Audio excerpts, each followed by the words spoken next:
In this video, we are going to tackle RC circuits. So we're going to be talking about exactly what that circuit is, what the components are, a bit of background on why it's relevant, and crucially, I'm going to run through the required practical of charging and discharging a capacitor. So I'm going to be looking at setup, measurements, and what to do with the data once you've got it. So electronics can be seen as one of the more intimidating areas of physics. There's lots of instrumentation and circuits to set up, and electricity as a whole comes with its hazards. So I appreciate there are some barriers into feeling comfortable in this part of the curriculum. So stick with me, I'm going to take you through everything step by step, and you're going to nail this experiment from here on in. Come with me to the whiteboard and we'll start with the basics. So an RC circuit is a simple circuit that contains a resistor R and a capacitor C. Now these are two of the most widely used components throughout electronics, and any item that has a circuit board in it is likely to contain some of these. So it's really important that we understand what they are, what they do, and how they behave in a circuit. So let's start with the easy one, the resistor. So it's this guy's job to limit how much current can get through for a certain voltage. So if we use the water analogy, we can think of this as like an open pipe, and the water that's running through it would be the current. So for a low resistance, we would have a wide pipe which lets lots of current through, and for a high resistance we would have a very narrow pipe which lets just a little bit of current through. Now being able to control the magnitude of the current is super important in circuits. It means that we can keep them safe and also make sure that we don't blow any of the other components in there that might be quite current sensitive. So that's this guy done. Let's move on to the capacitor, which is slightly more complicated. Now you will have heard that capacitors can charge and discharge. So this means that it can store charge and then release it a little bit like a battery, but it works slightly differently. So if we use the water analogy again, we can kind of think of a capacitor as a water balloon, where the size of the balloon or the amount of water that it can hold is its capacitance. And in this analogy, the water would be charged. Now, as a physicist, I have a hunger to take this one step further and really have a look at what's going on with the current and the charge when this thing is in the circuit. And this is also going to help with understanding the experiment. So let's do that. Okay, so let's just look at a capacitor on its own in a circuit. So when we connect a capacitor to a battery, we know that the electrons will come from the cathode side of the battery, the negative side, because the electrons are negative themselves and like charges repel. So the electrons are going to travel down here, and hit this plate of the capacitor. Now, when the electrons get here, they get stuck. And the reason for that is because there's a material in between the plates called a dielectric. So this is an insulator like ceramic or plastic, and it stops the current from flowing. So because the electrons get stuck here, we will get a buildup of negative charge on this plate, which means that this side will be positive. And then, because of this potential difference, we will see an electric field in this region. Now, when the potential difference across the plates is equal to the potential difference of the source, the capacitor is full and it will stop charging. It's drank all of the juice that it can.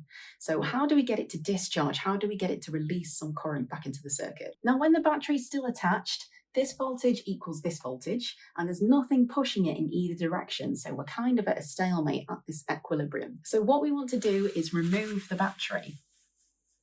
Now, if we complete the circuit, what we would do is we would see the capacitor discharge now, but we've only connected it with a wire.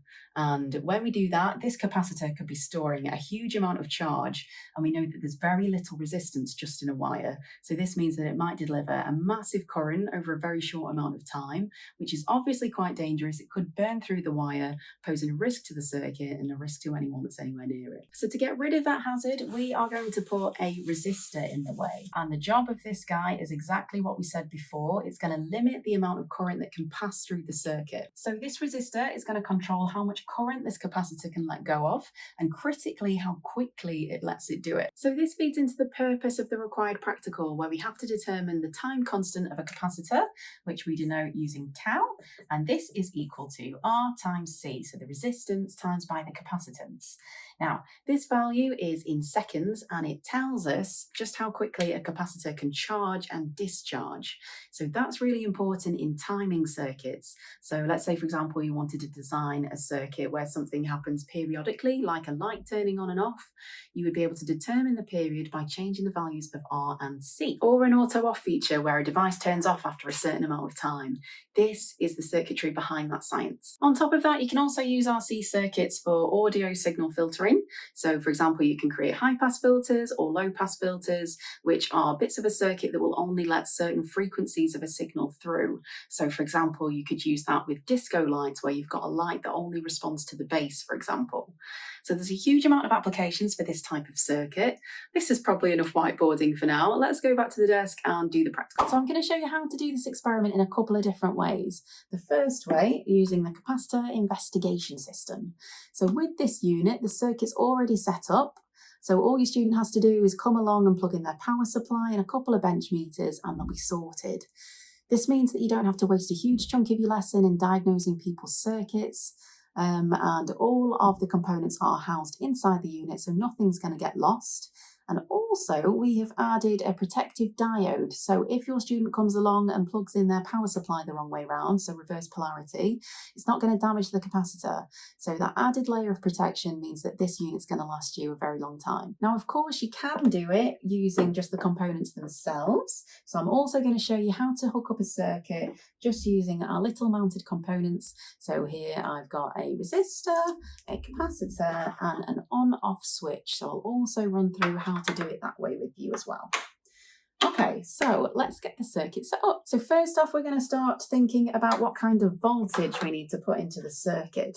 Now, handily, our capacitor investigation system tells you that it wants 5 volts, please. So with our power supply here, I'm going to make sure that it's set on 5 volts to begin with. And also on the front of the unit, it says, please don't feed me more than 12 volts.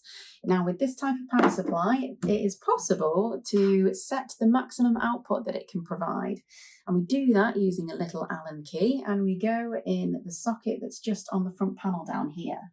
So if I put this in here, we then can twiddle the dial, and whatever value is displayed in the window will be the maximum voltage that your power supply can deliver.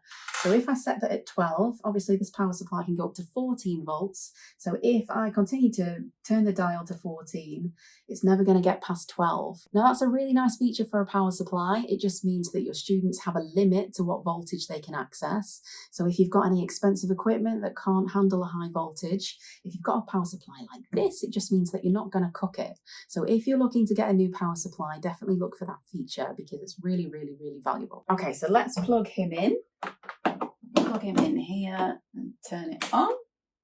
I am then going to turn the power supply on with the rocker switch. And once it warms up, it's going to start chucking out 5 volts like I've asked it to. So I want to come in the DC sockets down here and go black to black.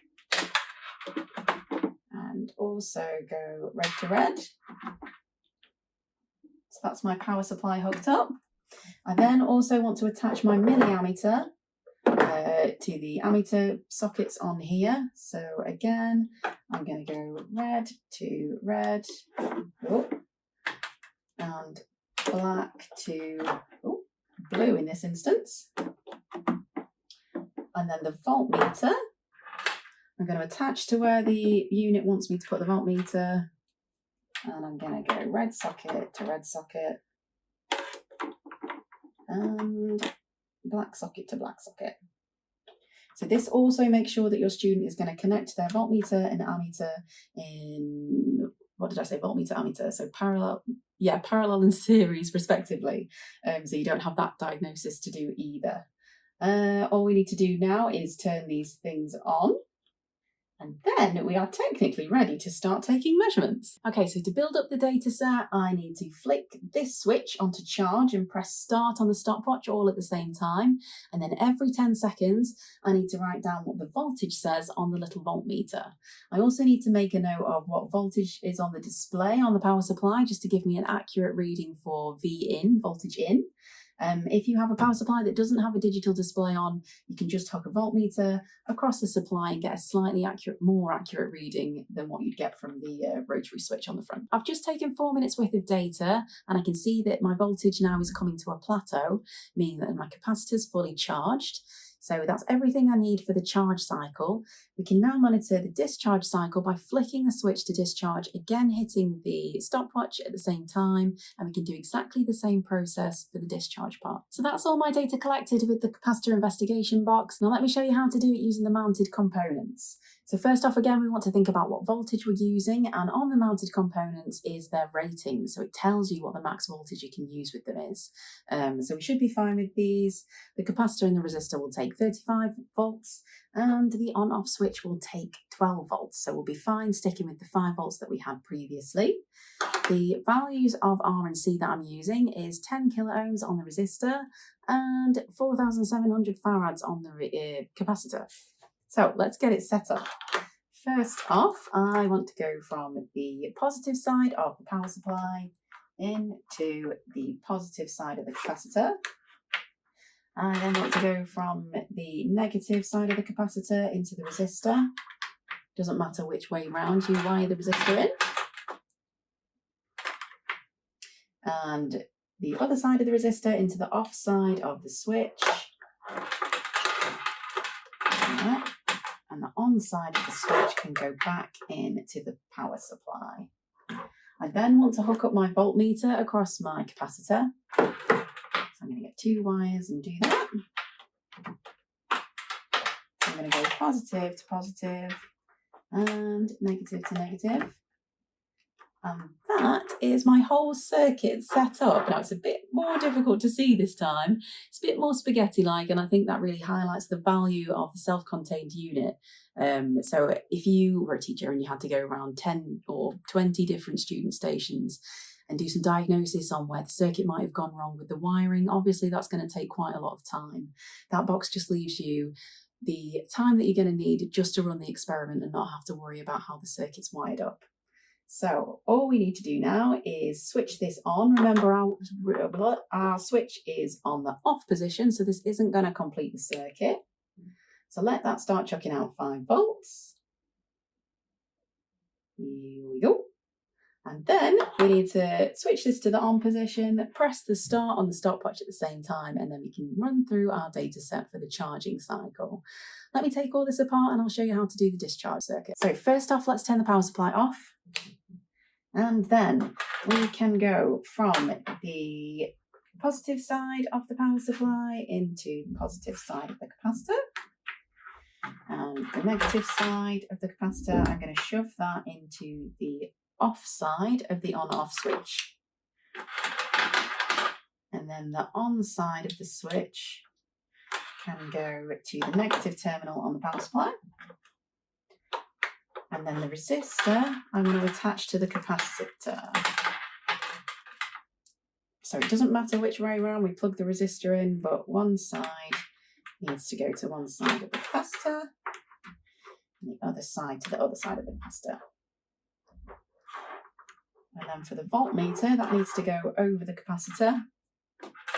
And this matters with polarity, so we're going to go positive side to positive side of the capacitor, and negative side of the voltmeter to the negative side of the capacitor. And there we go, there is our circuit set up. We're now going to head over to Excel and I'm going to walk you through the data analysis. So here is my data for the charging of a capacitor using the capacitor investigation unit.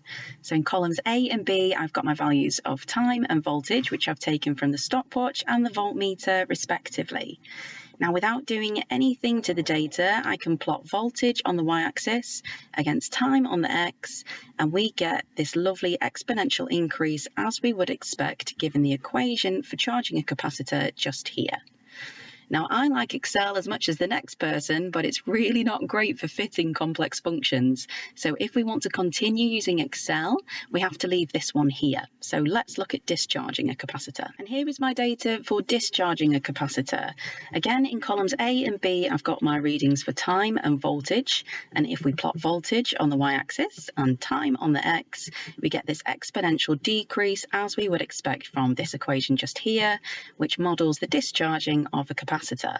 Now again, Excel can't fit this complex function, but with the format that this is in, we can linearize it. So let me take you back to the whiteboard and I can explain step by step how to do that. So the discharge of a capacitor is given by this equation. So V equals V naught e to the minus t over RC. So V is the voltage at time t, V naught is the voltage at time t equals naught, T is the time, and this is the resistance and the capacitance. Now, As we've seen from Excel, this kind of graph just gives us an exponential decay curve, and in Excel we can't really do anything with that. We need to linearize it so that we can make some sense of it and get out the time constant RC. So to do that, if we divide both sides by V0 to begin with, we're going to go V over V0 equals e to the minus t over RC. And then we can log both sides. So we need to do ln V over V0 equals minus t over RC. And then we can use the log rule to simplify this side of the equation. So we can do ln V minus ln V0 equals t over RC minus. And then we can plus this side onto there. Let me just erase the whiteboard so I can bring everything up. Bear with me.